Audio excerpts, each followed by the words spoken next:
こんにちは、みどりです。皆様お元気でお過ごしでしょうか？今回は未熟者ほど自信満々で、実力のある人ほど自信を持てないという不思議な現象についてお話しします。これはダニング・クルーガー効果と呼ばれる認知バイアスです。ダニング・クルーガー効果とは、自分の能力を正しく評価できず、実力以上に高く見積もってしまう傾向のことです。1999年に心理学者のデイビッド・ダニングとジャスティン・クルーガーが発表した研究で明らかになりました。彼らは大学生に論理的推論や文法などのテストを行いました。すると興味深い結果が出ました。成績が下位 25% だった学生は自分を上位 60% 程度だと思っていたんです。逆に成績の良い学生は自分の順位を実際より低く見積もっていました。なぜこんなことが起きるのでしょうか？その鍵となるのがメタ認知能力です。メタ認知とは、自分の理解度や判断を客観的に把握する力のことです。この能力が十分でないと、何が分かっていないのかさえ分からない状態に陥ります。ダニングとクルーガーはこれを無知による二重の負担と名付けました。能力が低いためにミスをし、さらにそのミスに気づけないという二重の問題です。例えば、プログラミングを始めたばかりの人が、基本的な構文を覚えただけで簡単だと感じることがあります。しかし実際には、効率的な設計やセキュアリティなど奥深い知識が必要です。初心者はそうした前提を知らないため、できていると思い込んでしまうんです。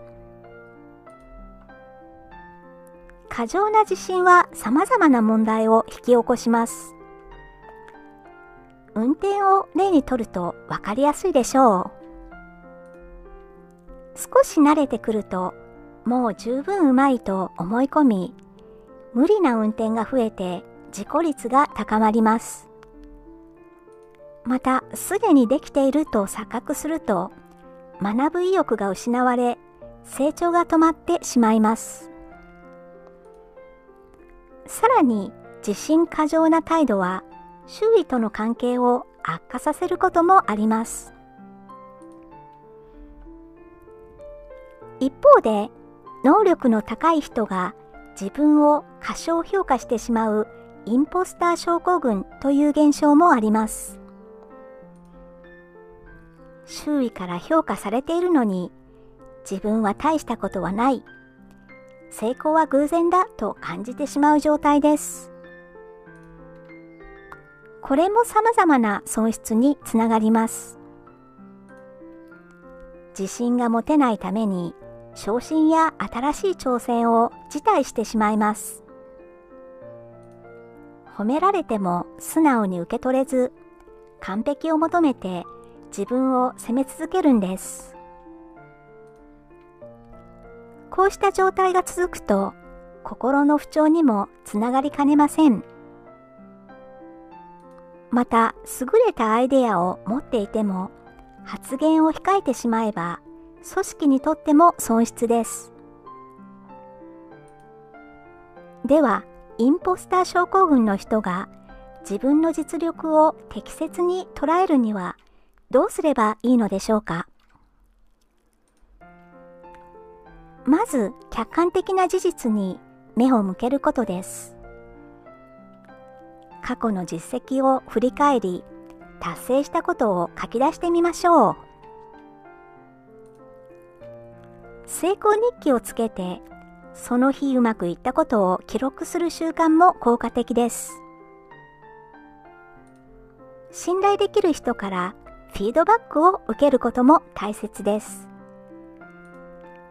第三者の視点を通して自分では気づかない長所が見えてくるでしょう。その際、すぐに否定せず、そうなのかもしれないと一度受け止める姿勢が重要です。また、自分にとって簡単なことが他の人にも簡単とは限らないという視点を持ちましょう。誰かが苦戦している場面を見て不思議に思うなら、それはあなたがその分野で力をつけている証拠かもしれません。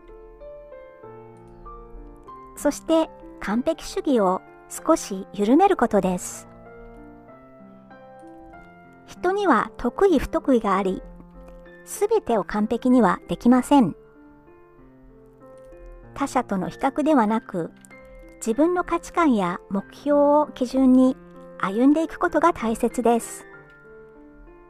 その姿勢が自信を育てる支えになるでしょう。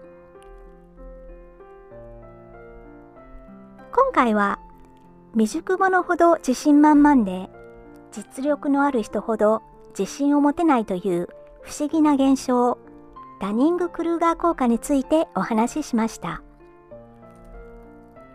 この効果の背景にあるのは、メタ認知能力の不足です。自分の理解度を客観的に把握できないために、未熟な人は過信し、熟練した人は過小評価してしまいます。どちらも成長の妨げとなり、機会の損失や人間関係の問題につながる可能性があります。ダニング・クルーガー効果を理解し、自分を適切に評価しようと意識することは、成長への大切な一歩です。過信することもなく、過小評価することもなく、適切な自己認識を持てるよう努めること。そのためには、自分の能力を冷静に見つめ、必要な時には素直に学び、成果は正当に認める。そんな姿勢を目指すことで、あなた自身の成長も、周りとの関係も、より豊かなものになっていくでしょう。最後までお付き合いいただきまして、ありがとうございました。これからも時々、心理学の学びをシェアします。応援していただけたら嬉しいです。よろしくお願いいたします。それではまた次回お会いしましょう。